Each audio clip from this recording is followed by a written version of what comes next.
Hello, everyone, and welcome back. As always, I'm your girl, Candy Washington. And before we dive into today's Kiki, which is dissecting Erika Jayne's delusional response and reaction to Tom Girardi's CFO being arrested and accused of embezzling $10 million. Before we get into that, be sure to like this video, subscribe to my channel, and hit the notification bell so you don't miss it when we go live. Also, be sure to share this with a friend because a Kiki is always better with community. Check out our description box down below and shop our love collection. With that, you guys, let's dive right on in. And don't worry if you cannot see the tweet on the screen. I'm going to read everything to you so you will be covered, okay?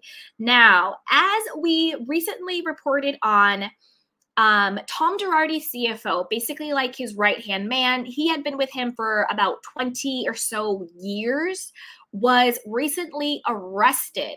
I mean, the FBI are the people who put in the criminal charges against this man, okay? The FBI did this. He was recently arrested. Now, I think anybody, and I'm talking to you, Erika Jayne Girardi, again, everything's alleged, rumored based, and opinion based. But if I'm Erika Jayne Girardi and I'm facing, all of these lawsuits, one for $25 million, $55 million, so many lawsuits, and one of the top people, but not the top person, because obviously the top person is her husband, Tom Girardi, gets arrested by the feds, I would be shaking in my boots. But that's because I'm a logical person.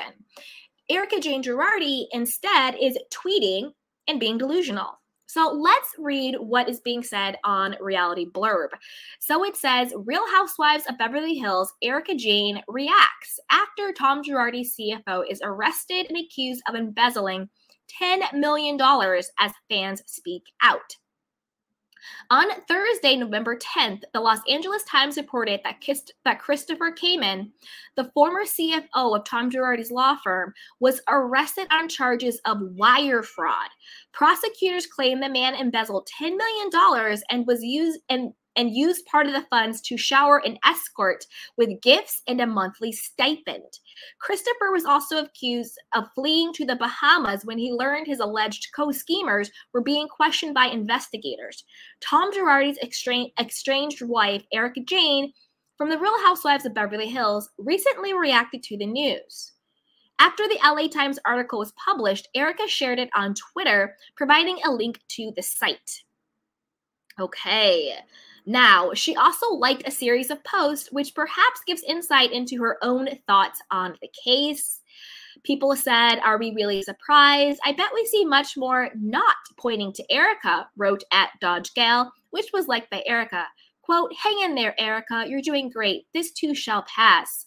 Erika also liked a comment that read, quote, and yet you were still the one everyone thought we should have been focusing on. Wow, talk about vindicated. Finally, wrote another tweeter liked by Erika. In a different post, a fan wrote, quote, yes, queen, you better clear your name. I mean, the delusion is so real, it's not even funny. All right. Dun, dun, dun, dun. Now, let's get into the juicy part. However, most of the responses to Erika's Twitter post were negative. Many fans pointed out Tom's likely involvement and reminded Erika about the bankruptcy's trustee claims that $25 million from Tom's law firm was allegedly transferred to her. But you benefited and still no remorse, wrote one Twitter follower. Sounds like a major criminal operation with Tom still very much involved. Did you bother to read the article? Questioned another person. Your day is coming too, another fan predicted. Now listen, I'm with that one. It also goes to say, we still don't like how you treated the victims, added another Twitter user, and it goes on and on and on. Now, I am with this Twitter user that says your day is coming too. Now, Erika, we all know your reaction to this entire situation has been disgusting, has been vile, has been cold-hearted, and just not a good look. Just not a good look. First, you claim, maybe it's alleged victims. The victims don't even exist. Then you said you don't give a damn about anybody but yourself. Then you said that you were vindicated because a case was dismissed in like Chicago or something, and then people are saying, oh, the judge found that you had no knowledge of your husband's crimes. That's actually not true. What the judge said is that you had no knowledge of your husband's commitment to his co-counsel, because the case that you got dismissed from had nothing to do with the victims. The case you got dismissed from was his co-counsel suing him, and therefore suing you because you benefited from the fraud. So these are two different cases. And then the case you got dismissed from, they're refiling it in California. So Erika just has been lying and has been delusional this whole time. Again, like I said, I would be shaking in my boots. This does not vindicate Erika. This just shows you how deep the fraud went and how it was such a big scheme. And don't fall into that Jen Shah trap. You know, Jen Shah thought that her, number one assistant, Stewart, was never going to roll on her. But when he got arrested, he pled out, he pled guilty, and he rolled. That's exactly what this guy is going to do, the CFO guy. He's now been arrested by the feds. He's going to roll. It's called what? Squealing like a pig. He's going to squeal. He knows how the scheme was ran. He knows who ran the scheme. He knows who was involved in the scheme. And he knows who benefited from the scheme. And most importantly, he knew the people who knew about the scheme. And that's really what you are being held to account for, your knowledge of the scheme. So this doesn't vindicate you, Erika. I would be very, very concerned. I would be very, very, I think this is the tip of the iceberg. And I think that this is actually the beginning of the end. Because it means that they're building cases, and means that they have evidence, and means that they have proof. It means now that they're going to turn the criminals into witnesses. This right now is the beginning of the end. And don't forget about the IRS, because allegedly you owe millions and millions in back taxes. And if the feds don't get you, the IRS will. So Erika, keep being delusional. Enjoy your freedom while you have it. Enjoy your ill-gotten money while you can, because I do think this is the beginning of the end. But I want to know what you guys think. Put it down in the comments down below.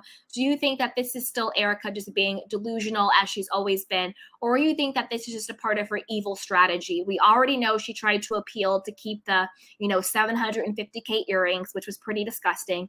We already know that she still lives in a multi-million-dollar mansion in West Hollywood. She still drives a Range Rover. She has other cars. She still has her jewelry, artwork, her clothes, all of it. So do you think that this is just a PR stunt for her, trying to deflect, saying, see, it was the CFO guy, not me, when that's not actually true? What it actually shows is that everybody really was involved. It wasn't just a one-man show. There were a lot of people whose hands were dirty. So let me know what you guys think, okay? And before you do that, you know what to do. Go ahead and like this video, subscribe to my channel, and hit the notification bell so you don't miss it when we go live. Also, be sure to share this with a friend, because a kiki is always better with community. And check out our description box down below and shop our love collection. So with that, you guys, candy canes, stick around, because I'm going to take a couple of your candy canes questions and